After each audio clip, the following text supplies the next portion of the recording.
আলাইকুম। আমরা ক্লাস 5-এ যেখান থেকে শুরু করব সেটা হলো যে ফাইন্ড অ্যান্ড রিপ্লেস। মাইক্রোসফট এক্সেলে ফাইন্ড অ্যান্ড রিপ্লেস এটা কিভাবে কাজ করে এবং এটা খুবই গুরুত্বপূর্ণ এবং আমাদের প্রতিদিনের কাজে ব্যবহার হওয়ার মতো একটা টুল। তো আমরা যদি আমাদের ডাটা সেটে একটু যাই, এটাকে আমি একটু জুম করি, জুম করে একটু ডান পাশে নিই। এখানটায় আমার যেই ব্রাঞ্চ আছে, এই ব্রাঞ্চের জায়গায় ধরুন আমার ব্রাঞ্চের ঘরে কত জায়গায় ঢাকা আছে, এই ঢাকাটাকে একত্রে সিলেক্ট করতে বলা হলো এবং সিলেক্ট করার পরে সেই ঢাকাটাকে আবার একটু আলাদা করে একটা ফরম্যাটিং দিতে বলা হলো। এখন এটা আমরা কিভাবে করব? কারণ ঢাকা তো আমার অনেক জায়গায় আছে, ঢাকা দেখা যাচ্ছে এইখানে, এইখানে, এইখানে, এভাবে আছে। অনেকেই যারা ফিল্টারের কাজ জানেন তারা ফিল্টার দিয়ে করতে পারেন, বাট এই কাজ আমরা ফাইন্ড এন্ড রিপ্লেস দিয়েও খুব সুন্দরভাবে করতে পারবো। কারণ হলো ফিল্টার যে ব্যাপারটা হয় যে উপরে যদি ফিল্টার থাকে, এখন আপনার ঢাকা যদি এখানেও থাকে, এখানেও থাকে, এখানেও থাকে, ফিল্টার কিন্তু একটা নির্দিষ্ট কলাম ভিত্তিক আপনাকে ফিল্টারটা শো করায়। কিন্তু আমার ঢাকাটা যদি অনেক জায়গায় থাকে, তখন যেটার ব্যবহার করতে হবে ফাইন্ড এন্ড রিপ্লেস, এই টুলটার ব্যবহার করতে হবে। তা প্রথমত আমরা ফাইন্ড এর ব্যবহারটা দেখি। এই ফাইন্ড কিভাবে আমরা নিয়ে আসবো? আমরা কন্ট্রোল এফ বাটনে যদি চাপ দিই, কন্ট্রোল এফ, আমরা দেখতে পারবো আমাদের সামনে ফাইন্ড অ্যান্ড রিপ্লেস এর ডায়লগ বক্স আসবে। তো প্রথম অবস্থায় আমাদের কাজ হলো ফাইন্ড এর এখানে আমরা খুঁজতে চাচ্ছি কাকে? আমরা খুঁজতেছি হলো ঢাকাকে। এখানে ঢাকাটা লিখে দেব, ঢাকা লিখে এখন যদি এই নিচে ফাইন্ড অল নামে যেই বাটন মেনুটা আছে এখানে আমরা চাপ দেব। এখন আমি কিন্তু এটাকে একটু নিচে মাউসের কার্সারটা নিয়ে এভাবে বড় যদি করে দিই, আমি দেখতে পারবো যে কোথায় কোথায় আমার এই ঢাকাটা আছে। এটাকে যদি একটু ডান পাশে টেনেও দিই, দেখুন এখানে রেফারেন্স যেই সেলের নামটা বলে দিচ্ছে, কত নাম্বার শিটে আছে সেইটা বলে দিচ্ছে, আপনার ওই ফাইলটার নাম কি ওইটাও কিন্তু বলে দিচ্ছে। অর্থাৎ এখন আপনি কোন ঢাকাটায় যেতে চাচ্ছেন, এখান থেকে ফাইন্ড নেক্সটে যদি চাপ দেন, দেখুন এক একটা ঢাকাতে কিন্তু যাচ্ছে। এই যে সিলেক্টটা বোঝা যাচ্ছে। আমরা চাচ্ছি যে সব ঢাকাগুলোকে একত্রে সিলেক্ট করব, আমার এই এন্টার শিটের ভিতরে যেই ঢাকা আছে সবগুলোকে।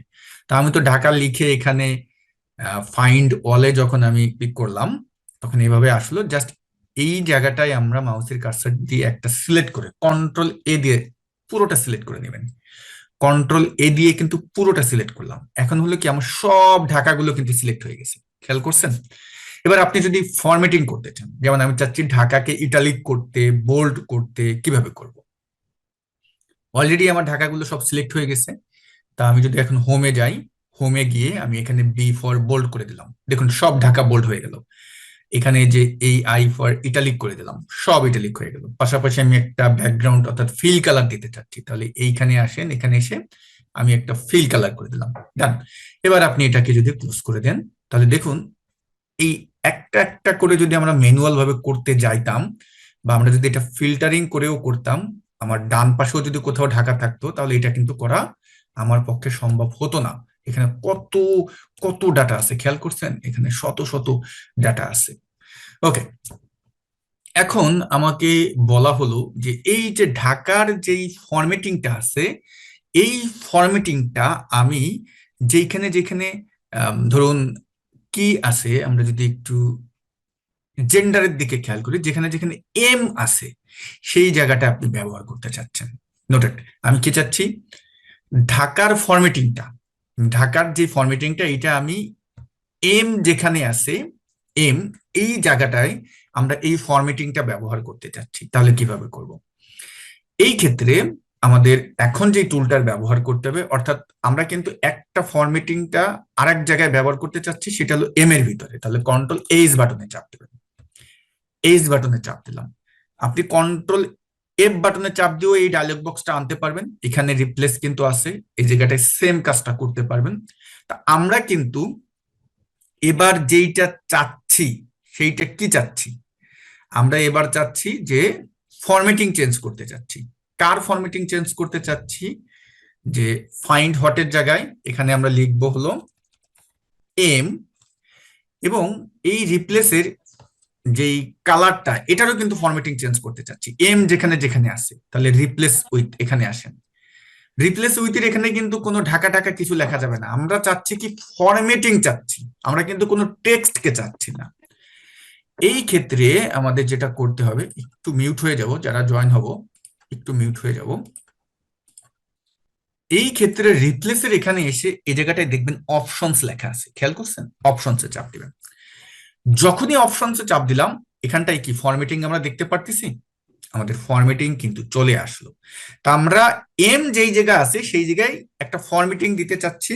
এখন এই ফরম্যাটিং এর জায়গায় এই অ্যারোতে গিয়ে চুজ ফরম্যাট ফর্ম সেল, মানে কোন ফরম্যাটটা তুমি কোনটা পছন্দ করতে চাচ্ছ, আমি এই চুজ এটা চাপ দিলাম। এখন দেখুন মাউসের কার্সারটা একটা কলমের মতো হয়ে গেছে। জাস্ট কোন ফরম্যাটিংটা নেবেন, আমি এই ফরম্যাটিংটা সিলেক্ট করে দিলাম। দেখুন আমার ফরম্যাট নেওয়া হয়ে গেছে। জাস্ট এখন কি করে দিবেন, রিপ্লেস অল। খেয়াল করেন যেইখানে যেইখানে ও এম পাইছে, মানে যেই সেলটাই এম আছে, প্রত্যেকটা এম মানে 14,253টা সেলে ও এম পাইছে, সব জায়গায় এই একই ফরম্যাটিংটা হয়ে গেল। কিন্তু সমস্যা হলো কি, আমি তো এইটা চাই নাই, আমি চাইছি শুধুমাত্র এম যেখানে আছে সেইখানে। তাহলে আমরা আগে কন্ট্রোল জেড দিয়ে আমরা এটাকে কি করলাম, আন্ডু করলাম। এই ক্ষেত্রে কি করতে হবে, এই ক্ষেত্রে আবার কন্ট্রোল এইচ দেন। ধরুন আমরা এই জায়গাটায় এম লিখলাম, রিপ্লেসের জায়গায় এই ফরম্যাট থেকে আমরা ওইটা চুজ চুজ ফরম্যাট করলাম।